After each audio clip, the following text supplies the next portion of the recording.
मी आहे युद्धराज रामटेके, ग्रामरक्षक यूट्यूब चॅनलचा संचालक। आजची 8 तारीख शेतकऱ्यांचे 2-2 मोर्चे अमरावती कलेक्टर कचेरीसमोर संयुक्त कामगार संघटना कृती समिती व काँग्रेस पार्टी यांच्या वतीने विशाल मोर्चा शेतकऱ्यांचा मोर्चा निघाला। या मोर्चामध्ये फार मोठ्या संख्येने संपूर्ण जिल्ह्यातील शेतकरी बांधव मोठ्या संख्येने उपस्थित झालेत आणि त्यांनी आपलं निवेदन जिल्हाधिकारी यांच्या वतीने शासनाला सादर केलेले आहे। आपण बघू शकता की विशाल असं हे आंदोलन या ठिकाणी शेतकऱ्यांनी घडवून आलेलं आहे आणि या आंदोलनामध्ये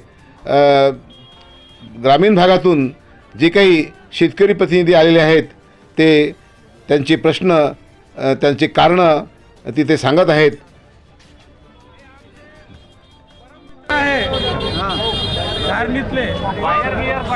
बोला बोला कशा आपण आपला परिचय द्या आणि कशा करता आले इथे?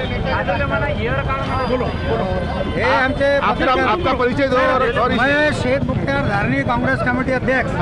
हम यहाँ पे बबलू बाबू के आदेश से आज यहाँ किसानों के लिए जो मोर्चा रखा है। अच्छा क्योंकि अभी जो सरकार है ये किसानों का पूरा दम निकाल दे रही, तो ये सरकार को जगहों पे लाने के लिए आज हमारे नेता बबलू बाबू देशमुख, हमारे लाडके नेता यशोमती ठाकुर, उनके नेतृत्व में यहाँ पे जो मोर्चा रखा गया, तमाम मेलघाटवासी यहाँ पे आज उनके मोर्चे में शामिल होने के लिए आए।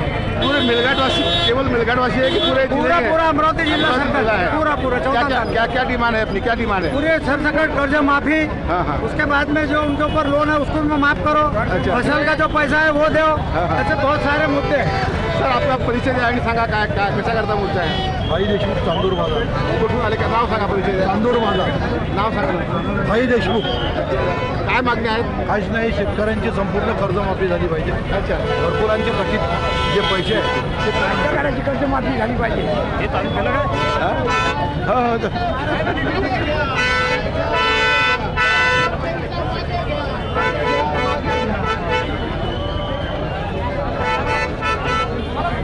संयुक्त किसान मोर्चा जिंदाबाद, संयुक्त किसान मोर्चा जिंदाबाद।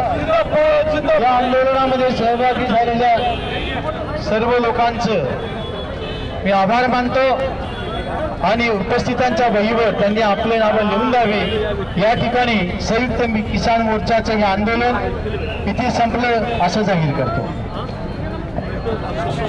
किसान मोर्चाने देखील इथे आंदोलन केलेलं आहे। आपल्या काय काय मागण्या आहेत आपल्या?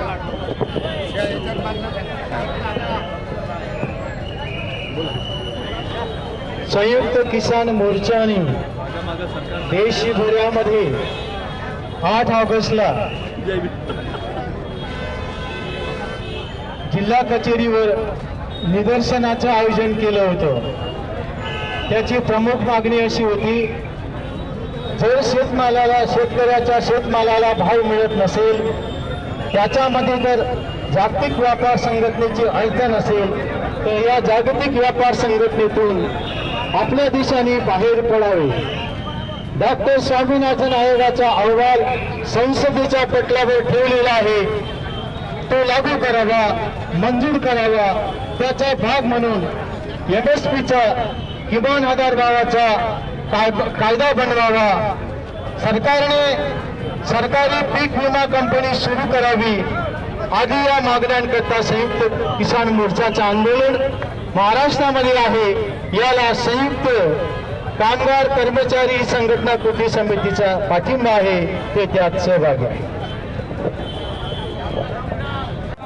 आपण ह्या कलेक्टर ऑफिसमध्ये एवढी मोठी जनता घेऊन कसे काय आलेत, काय मागण्या आहेत त्याच्याबद्दल आम्हाला थोडंसं? शेतकरी पुत्र आहे, त्यामुळे शेतकऱ्यांच्या मागण्या काँग्रेस पक्षाच्या माध्यमातून असल्यामुळे आणि काँग्रेस पक्षाचा मी समर्थित असल्यामुळे, शेतकरी माझा हा समाज असल्यामुळे या मागण्याकरता मी या ठिकाणी उपस्थित झालेला आहे। परिचय परिचय दे. गुणवंत देवपारे. आज यहाँ कलेक्टर ऑफिस में क्यों आए, कैसे आए, क्या है, क्या डिमांड लेके आए? थोड़ा सा आपका परिचय दीजिए और थोड़ा सा डिमांड बताइए क्या क्या थी. देखो नापिकी घोषित होना चाहिए, कर्ज माफी होना चाहिए, आदिवासी लोगों को घरकुल का जो हफ्ते हैं वो मिल नहीं रहे, शासन के पास पैसा नहीं है, हमारे लोगों ने घर गिरा दिया और घर बांधने के लिए शासन की ओर से उनका हफ्ता मिल नहीं रहा. ये सभी मांगों को लेकर पूरा भारतीय राष्ट्रीय कांग्रेस के जितने भी नेता हैं यहाँ कलेक्टर साहब को निवेदन देकर हमारी जितनी भी मांगे हैं वो पूरा करने के लिए उनको कहा है. आपका परिचय दीजिए, आप कहाँ से आए? थोड़ा सा आपका परिचय बता दीजिए. परिचय मैं दयाराम सानू काड़े, पार्टी जिला परिषद सदस्य और जिला मध्यवर्ती सहकारी बैंक के संचालक, जिला अमरावती. Thank you.